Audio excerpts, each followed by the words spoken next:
നമസ്കാരം. വാസ്തുവും വിശ്വാസവും എന്ന യൂട്യൂബ് ചാനലിലേക്ക് എല്ലാ മാന്യ പ്രേക്ഷകർക്കും സ്വാഗതം. ഇന്നത്തെ വിഷയം എന്താണ് വാസ്തുശാസ്ത്രം എന്നുള്ളതാണ്. ഒരു നിർമ്മാണത്തിൻ്റെ ആശയരൂപകൽപ്പന മുതൽ അതിൻ്റെ പണി പൂർത്തിയാകുന്നതുവരെയുള്ള പ്രവർത്തനങ്ങളുടെ ആകെത്തുകയാണ് വാസ്തുശാസ്ത്രം. ഇതിൻ്റെ നിയമപരമായ വസ്തുതകൾ നിർമ്മാണത്തിന് അടുക്കും ചിട്ടയും രൂപവും ഭാവവും വരുത്തുവാൻ സഹായിക്കുന്നു. ഇത്രയേ ഉള്ളൂ വാസ്തുശാസ്ത്രത്തിൻ്റെ ഒരു സംക്ഷിപ്ത രൂപമെന്നുള്ള ഒരു കൺസെപ്റ്റ്. അല്ലാതെ ഈ വാസ്തുശാസ്ത്രത്തെ എന്തോ ഭയങ്കര ശാസ്ത്രമാണെന്നുള്ള ധാരണയൊന്നും വേണ്ട.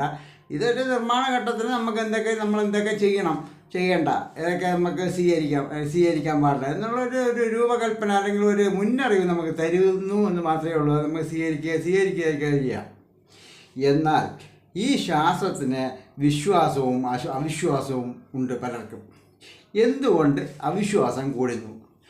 അത് കാരണം എൻ്റെ അനുഭവത്തിൽ പറയുകയാണെങ്കിൽ ഈ വ്യാജ ഡോക്ടർമാരെ പോലെ ഈ വാസ്തുശാസ്ത്രത്തിനെ കുറിച്ച് യാതൊരു അറിവുമില്ലാതെ കുറച്ച് ബുക്കുകളും വായിച്ചുകൊണ്ട് ഈ ഫീൽഡിൽ പ്രവർത്തനത്തിന് സേവനത്തിന് ഇറങ്ങുന്ന കുറച്ച് ആൾക്കാരുണ്ട്.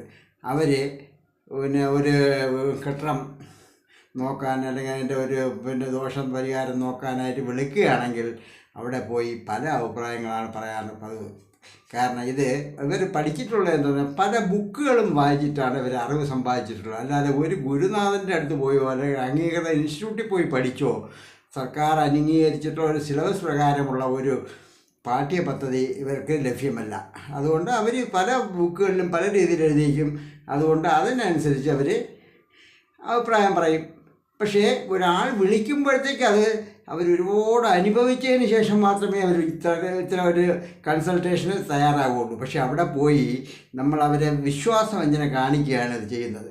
കാരണം ഒന്നുകിൽ നമ്മൾ അറിവില്ലെങ്കിൽ ആ വിഷയം ചെയ്യാൻ പോകാതിരിക്കുക. ഒരു ഉദാഹരണം പ്രത്യേകിച്ച് പറയുകയാണെങ്കിൽ, കുറച്ചുകൂടെ മനസ്സിലാക്കാൻ പറയുകയാണെങ്കിൽ, നമ്മളൊരു ഗൃഹം എന്തെങ്കിലും ദോഷപരിഹാരമുണ്ട്, അദ്ദേഹത്തിന് ഒരുപാട് അനുഭവങ്ങൾ വന്നു, നിവൃത്തിയില്ലാത്തൊരവസ്ഥയെ നമ്മൾ വിളിക്കുകയാണ്. അപ്പോൾ ഇതിവിടെ ഈ ബുക്കുകൾ വായിച്ച് മനസ്സിലാക്കി സേവനം ചെയ്യുന്നവരാണെങ്കിൽ 5 പേരെ വിളിച്ച് കാണിച്ചാൽ അവർ 5 അഭിപ്രായം പറയും. ഈ 5 അഭിപ്രായം കേട്ട് ഈ പാവപ്പെട്ട ഗൃഹത്തിൻ്റെ ഉടമസ്ഥൻ അവർ പറയുന്നവരെയൊക്കെ ചെയ്യേണ്ടി വരും. എന്നിട്ട് അയാൾക്ക് എന്തെങ്കിലും ഗുണമുണ്ടാകത്തുമില്ല. അങ്ങനെയാണ് ഇതിന് അവിശ്വാസികൾ കൂടി വന്നത്. ഇതൊന്ന് പറഞ്ഞാൽ ഞാൻ വാസ്തുവിൻ്റെ ആളിനെ വിളിച്ച് കാണിച്ചു, അവരിങ്ങനെ പറഞ്ഞു, അത് ഞാൻ പരിഹരിച്ചു. യഥാർത്ഥത്തിൽ അത് അവരുടെ അറിവില്ലായ്മയും ഇവരുടെ അറിവില്ലായ്മയും കൊണ്ട് സംഭവിക്കുന്നതാണ്. അതേസമയം വാസ്തുശാസ്ത്രം നിയമപരമായി അല്ലെങ്കിൽ അതിൻ്റെ സിലബസ് അനുസരിച്ച് പഠിച്ചിട്ടുള്ള ഒരു 5 പേരെ വിളിച്ച് ആ ഒരു നിർമ്മാണ പ്രവർത്തനത്തിൽ വന്നുള്ള അപകടം എന്താണെന്ന് ചോദിച്ചാൽ അവർ 5 പേരും ഒരേ അഭിപ്രായമേ പറയൂ. കാരണം അവർക്ക് അതേ പറയാൻ പറ്റുള്ളൂ. പിന്നെ രണ്ടാമത് വേറൊരു കാര്യം പറയുകയാണെങ്കിൽ, ഒരു വാസ്തു ആചാര്യൻ ഒരിക്കലും കള്ളം പറയാൻ പാടില്ല. നമ്മളെ ഒരാൾ വിളിച്ച് കാണിക്കുകയാണെങ്കിൽ അവിടെ നമ്മൾ എന്താണോ കാണുന്നത് അത് നമ്മൾ പറയാൻ തയ്യാറാവണം. അവിടെ മോസ്തുതിയോ നമ്മളുടെ പേര് ദോഷമോ അല്ലെങ്കിൽ അവർക്ക് പ്രയാസമുണ്ടാകുമോ എന്നുള്ള ഒരവസ്ഥ നമ്മൾ ചിന്തിക്കരുത്. ചിന്തിച്ചു കഴിഞ്ഞാൽ അവരുടെ ഭാവിക്ക് അത് വീണ്ടും ദോഷം സംഭവിക്കും. അതുകൊണ്ട് അത്തരം ഒരു ദൃഢനിശ്ചയത്തോടു കൂടി വേണം ഈ രംഗത്തേക്ക് ഒരാൾ പ്രവേശിക്കാൻ. പിന്നെ ഒരു കാരണവശാലും ബുക്കുകൾ വായിച്ചിട്ട് ബുക്കുകളിലുള്ള അറിവുകൾ നിങ്ങൾ കൈകാര്യം ചെയ്യരുത്. കൈകാര്യം ചെയ്ത് കഴിഞ്ഞാൽ ഈ ശാസ്ത്രത്തിൽ നിങ്ങൾക്ക് പേര് ദോഷം ഉണ്ടാക്കാനേ പറ്റുള്ളൂ. അതുകൊണ്ട് അത് ഒഴിവാക്കണമെന്ന് മാത്രമാണ് എനിക്ക് പറയാനുള്ളത്. കാരണം എനിക്ക് ഒരു എക്സാമ്പിൾ ഞാൻ പറഞ്ഞുതരാം. എനിക്ക് എൻ്റെ അനുഭവത്തിൽ വന്നതാണ്. ആൾക്ക് ഇങ്ങനെ ഒരു പ്രശ്നം സംഭവിച്ചു. പുള്ളി വീട് വെച്ച് പിന്നെ വത്സദമ്പതികളാണ്, ഒരു മകളുണ്ട്. പിന്നെ അവർക്ക് കുറച്ച് അനുഭവങ്ങളൊക്കെ വന്നു. ആ കെട്ടിടത്തിൽ താമസിക്കാൻ വയ്യാത്തൊരു അവസ്ഥയിലെത്തിച്ചു വന്നു. പിന്നെ 2 പേർക്കും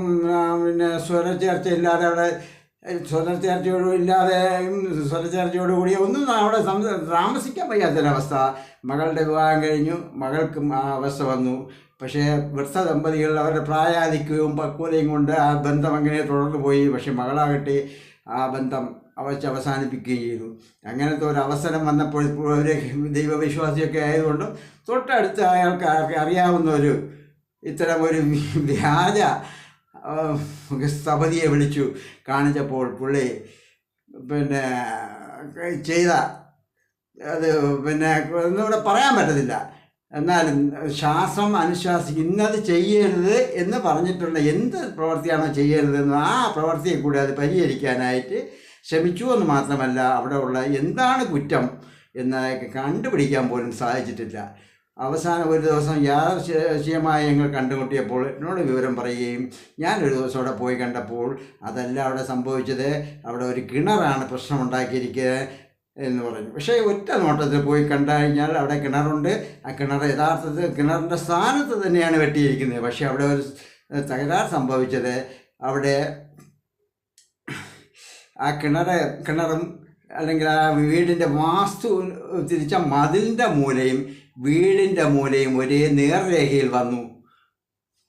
അത് ഒരു വലിയ ദോഷമാണ് എന്ന് മാത്രമല്ല, ഈ രണ്ട് മൂലകൾക്കും മധ്യയാണ് കിണർ വന്നിരിക്കുന്നത്. അപ്പോൾ ഈ കിണറിൽ കൂടി ഒരു സൂത്രം കടന്നു പോയതിനാൽ അതും ഒരു ഭയങ്കര ദോഷമായി സംഭവിച്ചിരിക്കുന്നു. പക്ഷേ ഇത് പരിഹരിക്കാൻ സാധിക്കുമോ എന്ന് ചോദിച്ചാൽ, മുൻവശത്ത് പിന്നെ വടക്ക് വശത്തും അദ്ദേഹത്തിന് കൂടുതൽ സ്ഥലമില്ലാത്തതുകൊണ്ട് പരിഹരിക്കാൻ പറ്റില്ല. പരിഹരിക്കാൻ പറ്റണമെന്നുണ്ടെങ്കിൽ പിന്നെ വാസ്തുമണ്ഡലത്തിൻ്റെ വടക്ക് വശത്ത് ഒരു 1 മീറ്ററെങ്കിലും സ്ഥലം കൂടെ വിലക്ക് കിട്ടിയാലേ പരിഹരിക്കാൻ പറ്റുള്ളൂ. കാരണം വാസ്തുമണ്ഡലം ശകലം മാറ്റം വരുത്തണം. പക്ഷേ അതിനവിടെ നിവൃത്തിയില്ലാത്തൊരവസ്ഥയായിപ്പോയി. പക്ഷേ ഇത്തരം ഒരു സംഭവം ഞാൻ അവിടെ ചെന്ന് പെട്ടുപോയി, എനിക്കൊന്നും പറയാൻ വയ്യാത്തൊരവസ്ഥയായി. പക്ഷേ എനിക്ക് പറയാതിരിക്കാൻ പറ്റില്ല. ഞാൻ പറഞ്ഞു, പുള്ളി അത് സമ്മതിക്കുകയും ചെയ്തു. ഒടുവിൽ അദ്ദേഹം, ഞാനത് ഫീസിന് വേണ്ടിയിട്ടൊന്നും പോയതല്ല, പുള്ളി ഒടുവിൽ അവിടെ നിന്ന് താമസം മാറി. ഇപ്പോൾ ആ വീട് പൂട്ടിയിട്ടിരിക്കുകയാണ്. ഒരുവിധം സുഖമായിട്ടിപ്പോൾ കഴിഞ്ഞു പോകണമെന്ന് വേണം പറയാൻ. അതുകൊണ്ടും ആരും ഒരു കാരണവശാലും ബുക്കുകൾ വായിച്ച് ബുക്കുകളിൽ പറയുന്ന രീതിയിൽ നമ്മൾ ഒരു ശാസ്ത്രം അവലോകനം ചെയ്യുകയോ ഒരാളിനെ അടിച്ചേൽപ്പിക്കാൻ ശ്രമിക്കുകയോ ചെയ്യരുതെന്ന് ഒരു വിനയപൂർവ്വം ഞാൻ അപേക്ഷിക്കുകയാണ്. കാരണം ബുക്കുകൾ പലരും പല രീതിയിൽ പറയും. അതിൽ അളവുകളുടെ തന്നെ വ്യത്യാസങ്ങളുണ്ട്. ഒരു കോൽ ഇത്ര സെൻറ്റിമീറ്റർ എന്നുള്ള പല ബുക്കുകളും പല കണക്ക് പറഞ്ഞിട്ടുണ്ട്. പക്ഷേ ആ അളവുകളൊക്കെ വെച്ച് നോക്കി പോയി കഴിഞ്ഞാൽ വൻപിച്ച പരാജയമാവുമെന്ന് മാത്രമല്ല, ഈ ശാസ്ത്രത്തിന് തന്നെ അപമാനമായി തീരും. അതുകൊണ്ടും ആരും അതിന് മുതിരരുതെന്ന് മാത്രം ഞാൻ പറയുന്നു. ഈ വീഡിയോ ആർക്കെങ്കിലും പ്രയാസം ഉണ്ടാക്കിയിട്ടുണ്ടെങ്കിൽ ക്ഷമിക്കുക. ഈ ശാസ്ത്രത്തിനോടുള്ള സ്നേഹം കൊണ്ട് ഞാൻ പറയുകയാണ്, ദയവായി ക്ഷമിക്കുക. ഈ വിഷയം നിങ്ങൾക്ക് ഇഷ്ടമായിട്ടുണ്ടെങ്കിൽ വീഡിയോ സബ്സ്ക്രൈബ് ചെയ്യണം, ലൈക്ക് ചെയ്യണം, വേണ്ടപ്പെട്ടവർക്ക് ഷെയർ ചെയ്ത് കൊടുക്കാനും മറക്കരുതെന്ന് ഒരിക്കൽ കൂടി അപേക്ഷിക്കണം. ഒരിക്കലല്ല, ഞാൻ 9 പ്രാവശ്യം അപേക്ഷിക്കണം. പക്ഷേ എത്ര പ്രാവശ്യം അപേക്ഷിച്ചാലും പലരും ലോങ് വീഡിയോ കാണാനായിട്ട് ഇഷ്ടപ്പെടുന്നില്ല. അവർ പിന്നെ അത് ഓപ്പൺ ചെയ്യാറില്ല. ഷോർട്ട് വീഡിയോ 1 സെക്കൻഡോ 50 സെക്കൻഡോ ഒക്കെ ഉള്ള വീഡിയോ ആണെങ്കിൽ ഒന്ന് നോക്കിപ്പോയാലും അതിനും പോലും അവർ സബ്സ്ക്രൈബ് ചെയ്യാനായിട്ട് മെനക്കെടാറില്ല. അതാണ് ഇന്നത്തെ പ്രേക്ഷക സമൂഹം. അത് പാടില്ല. നിങ്ങൾക്കൊക്കെ ഈ അറിവ് അത്യാവശ്യമാണ്. ഭാവിയിൽ നിങ്ങൾക്ക് ഉപകരിക്കും. എന്നെപ്പോലുള്ള ജീവിതത്തിൻ്റെ അവസാന ഘട്ടത്തിൽ നിങ്ങൾക്ക് ഫ്രീ ആയിട്ട് തരുന്ന അറിവാണ് മാത്രം കരുതിയാൽ മതി. അത് നിങ്ങൾ സ്വീകരിക്കണം, അത് ജീവിതത്തിൽ പ്രാവർത്തികമാക്കണം. നിങ്ങൾക്ക് ഈ അനുഭവങ്ങൾ അടുത്ത ആർക്കെങ്കിലും ഉണ്ടെങ്കിൽ അത് വെച്ച് വിശകലനം ചെയ്ത് തന്നെ മുമ്പോട്ട് പോകാൻ നോക്കണം. അല്ലാതെ ആരും പറയുന്നത് കേട്ട് നിങ്ങൾ വിശ്വസിക്കാൻ ശ്രമിക്കരുത്. വാസ്തുശാസ്ത്രം എന്ന് പറഞ്ഞാൽ നല്ലൊരു ശാസ്ത്രമാണ്. പാരമ്പര്യ ഗുരുക്കന്മാർ എഴുതി വെച്ചിട്ടുള്ളതാണ്. അതിനെപ്പറ്റി ഒരു ക്രോഡീകരിച്ച് ഇന്നത്തെ തലമുറയ്ക്ക് വേണ്ട രീതിയിൽ അത് ഒരു സംയുക്ത രൂപമാക്കി കൊണ്ടുവന്നിട്ടുണ്ട്. ഇന്ന് എഞ്ചിനീയറിങ്ങിന് പോലും ഇത് പഠിക്കാൻ ഒരു വിഷയമാക്കിയിട്ടുണ്ട്. അതിനാൽ എല്ലാവരും വാസ്തുശാസ്ത്രം കുറച്ചെങ്കിലും സ്വന്തം ആവശ്യത്തിന് വേണ്ടിയിട്ടെങ്കിലും മനസ്സിലാക്കണമെന്ന് ഞാൻ വിനീതമായി അപേക്ഷിക്കുന്നു. ചാനൽ സബ്സ്ക്രൈബ് ചെയ്യുക. എനിക്കുള്ള അറിവുകളെല്ലാം ഞാൻ നിങ്ങൾക്ക് പകർന്നു തരും. അത് വീണ്ടും കാണണമെങ്കിൽ ഈ സബ്സ്ക്രിപ്ഷൻ ഉണ്ടായിരുന്നാൽ മാത്രമേ പറ്റുള്ളൂ. അതിന് മാത്രം ഒഴിവാക്കരുത്. ദയവായി സബ്സ്ക്രൈബ് ചെയ്ത് നമുക്ക് പിരിയാം. അടുത്ത വീഡിയോയിൽ കാണുന്നത് വരെ നമോ വന്ദനം.